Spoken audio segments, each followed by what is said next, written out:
Hello. We're going to cover here the immune response and focus on the TH phenotypes, what drives the different phenotypes, and especially what would be the characteristics of them, not only in response to danger, but also association with certain diseases. So, grab a cup of tea or coffee, your preferred drink, and enjoy. First, the immune system is a system that helps us identify danger signals. It is triggered by the danger signals that are presented to the T cell, and the T cell responds by differentiating and developing different kinds of cells with different effects. These effector cells are better characterized as TH1, TH2, TH17, TH22.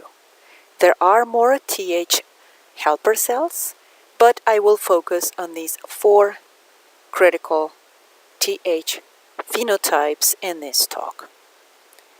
These phenotypes are going to deal with danger and are going to help the organism heal. However, in some circumstances, they can also be associated with diseases. So how is it that in the immune system, the naive T cell, which I have drawn here in orange color, how is it that it responds to danger? The danger signals are going to be presented by an antigen-presenting cell, which here I drew as a dendritic cell. Basically, this dendritic cell is presenting the antigen in light pink to the T cell. The T cell has a T cell receptor that will actually identify that particular antigen or epitope, and with the appropriate co-stimulatory signals will actually respond to that danger signal. For more details on these interactions, I have other videos on the YouTube channel. But for now, let's just briefly mention that depending on the antigen presentation, the antigen being presented, the T cell receptor that is engaging the antigen, and the specific co-stimulatory signal, the T cell and the environment will actually start producing interleukin 12 and interferon gamma. That in turn will develop that naive T cell in orange, and now it will specialize it into a TH1 cell.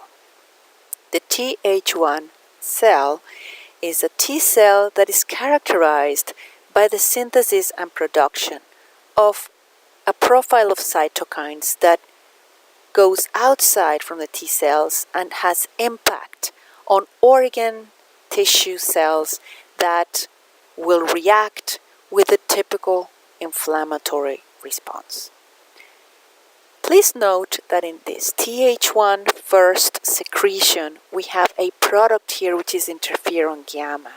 That was also one of the key drivers for that T cell into differentiating to TH1. In other words, there's a perpetuation and a positive feedback loop when you have the first stimulation by that antigen presentation into TH1s to increase that response.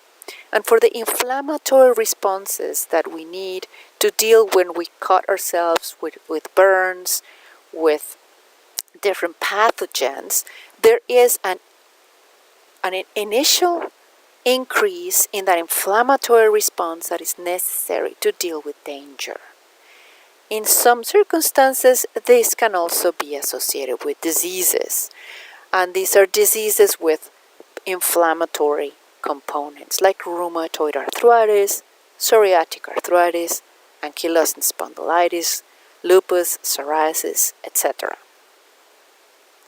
When the antigen that's being presented and the T cell receptor and co-stimulatory signals produce interleukin 4 instead of interleukin 12 and interferon gamma, the stimulation for the naive T cell is into becoming a TH2 response. The TH2 cell will be characterized by a different profile of cytokine secretion. These cytokines, interleukin 4, interleukin 5, interleukin 13, interleukin 25, will then target the cells like basophils, eosinophils, mast cells, and B cells into maturing and target tissues, basically epithelial cells in the gut, in the respiratory tract, and on the skin. These are very inflammatory, allergic reactions. Note that also one of the products of the TH2 is also stimulating further differentiation into TH2. These allergic reactions are essential for dealing with bee stings, mosquito stings, etc. But also in disease, they associate with diseases like asthma, atopic dermatitis, other allergic reactions that may include also reactions to drugs, and inflammatory bowel disease or IBD.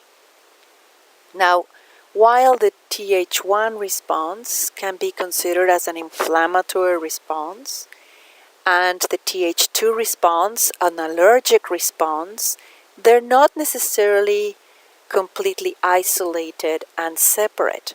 There are some cytokines that can crosstalk between one pathway and the other. TNF alpha is a pluripotent cytokine that is produced by many different cells, and it does produce a lot of inflammation, and it can actually also stimulate B cells. Interleukin 2, on the other hand, will inhibit the late stage of switching of the B cells, so it is not typical to see a B cell complete switch to the isotype IgE in inflammatory responses, whereas that is more typical of the allergic responses that we see in the TH2 response. Interleukin 6 also stimulates the B cells. In the inflammatory responses, you do see B cell stimulation driven by either TNF and or IL-6 in, for instance, rheumatoid arthritis, but basically the rheumatoid factor will be an IgM without further isotype switch that is typical of the TH2 response. Antigen presentation and the milieu and co-stimulatory signals now produce a more complex pattern of different cytokines, including TGF-beta, interleukin 1, interleukin 6, interleukin 21, and interleukin 23.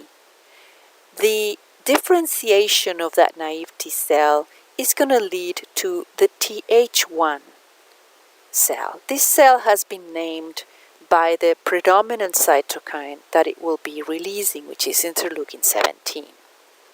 TH17 cells also produce interleukin 21 and TNF alpha.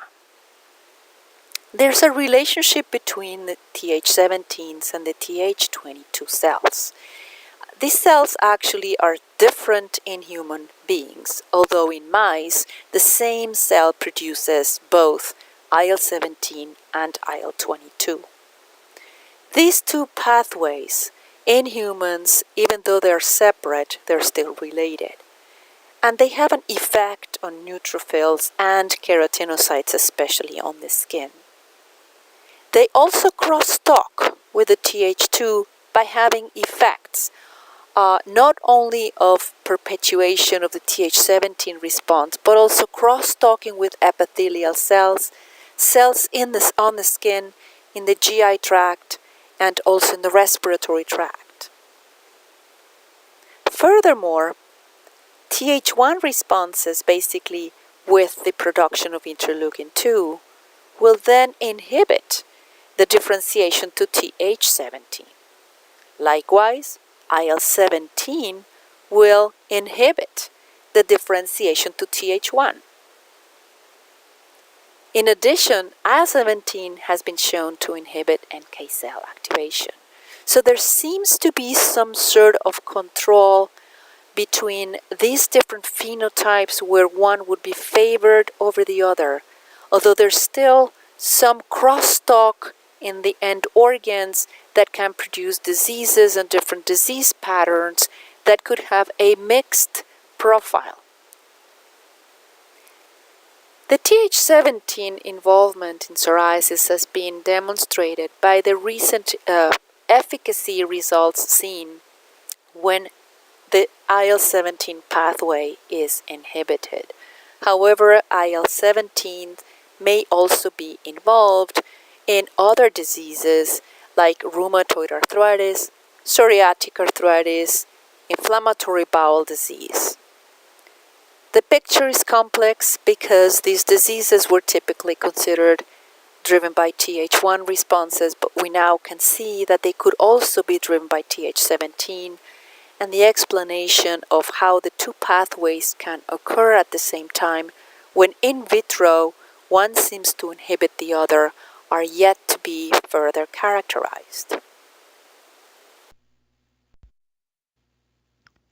A final step in the development and differentiation of the naive T cell is when the environment driven by the interaction of the dendritic cell and the co-stimulatory signals plus the rest of the milieu that has already been producing and differentiation with different cells will actually be characterized by the production of TNF alpha, interleukin 6, interleukin 2, interleukin 27.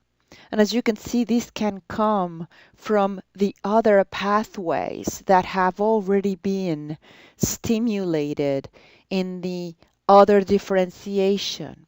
So this particular step in the milieu is a later stage where the predominance of these cytokines, either driven from a TH1 or a TH17 environment, or from the production of cytokines later on, like the interleukin 6 or interleukin 27, will stimulate a T regulatory cell that carries a FOXP3 gene. This particular cell is characterized by the synthesis and production of interleukin 10, also TGF-beta and interleukin 35. Interleukin 10 is the key, most instrumental cytokine for tolerance. In other words, these particular cytokines will actually be immunosuppressive, and it will dampen any other of the TH activated cell pathways that we have briefly reviewed in this video.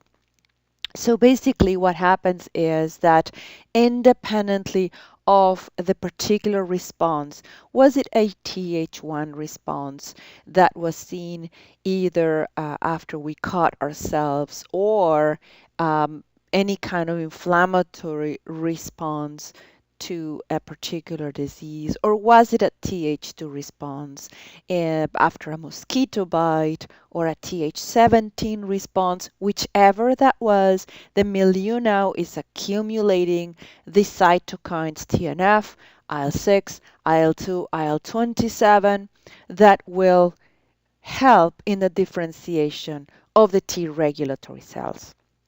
I encourage you to see another section of the immune response videos that I have posted also on YouTube that have a little bit more of how this particular interaction occurs into the differentiation of this very important regulatory pathway. Why is this important? Basically, when we are dealing with any perception of danger, we have a first step, as I mentioned before, with positive loops that are retrofeeding into an increase and enhancement. In other words, if we have a TH1 response, it will be producing interferon gamma that increases the TH1 response. If we have the TH2 response, we saw that IL4 is both a product and also a stimulant for TH2. What happens is basically when we have any kind of inflammatory disease, we burn ourselves in the kitchen. Well, that particular blister and that particular response will eventually heal itself.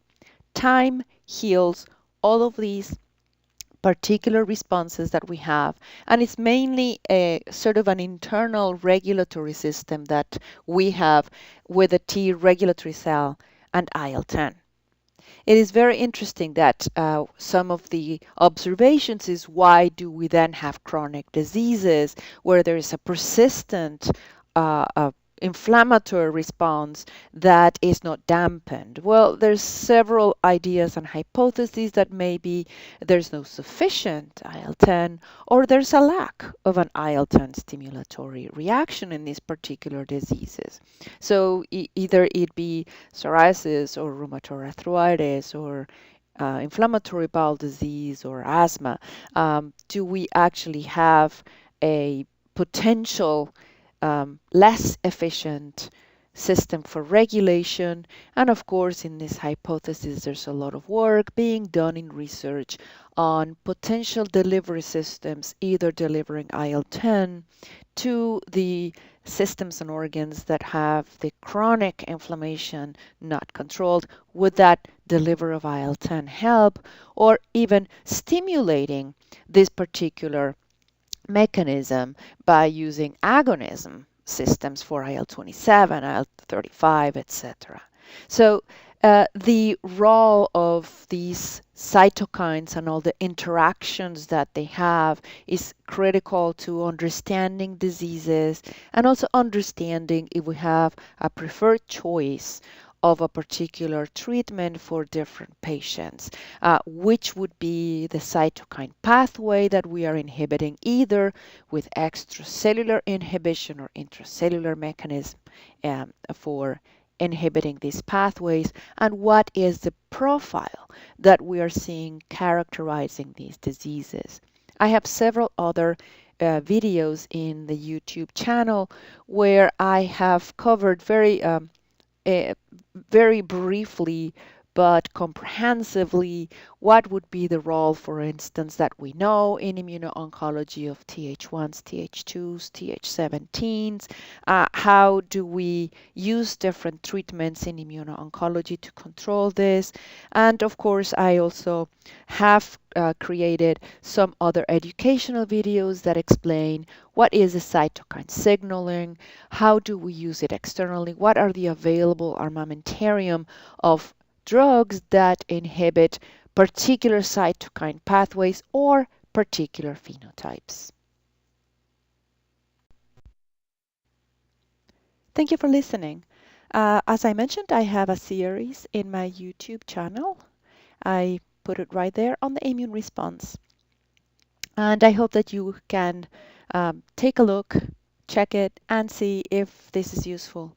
To create the different slides that you have seen and the different cartoons and animations, I have used many different references, but the key references are listed here, and they will be posted also in the YouTube description so that you can also take a look at them.